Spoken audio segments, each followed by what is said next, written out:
বাবা লাগেন, ভাই লাগেন, স্টেজে আসেন, পায়ে ধরতে বলেন, তাও ধরতে রাজি আছে। নামাজ ছাইরেন না, দুনিয়ার সব কিছুর সাথে আপোষ করেন, নামাজের সাথে আপোষ করেন না, একক তো নামাজ ছাইরেন না। বিশ্বাস করেন, নামাজ যদি আপনি ছেড়ে দেন, আল্লাহ আপনি নামাজ ছেড়ে দিলে আর কবে আপনি আল্লাহরে রাজি করবেন বলেন? আমি আপনাদের সামনে 15টা উপকারিতা বলবো নামাজের। কয়টা? একটু মন দিয়ে শুনলেন। 1 নাম্বার, আবু দাউদ শরীফের 4986 নাম্বার হাদিস।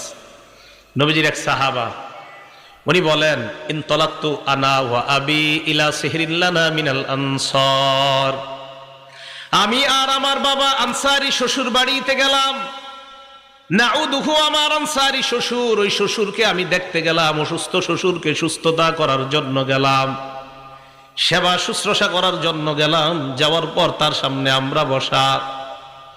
হাদরাতিস সালাহ, নামাজের সময় যখন হয়ে যায়, আমরা সুস্থ মানুষ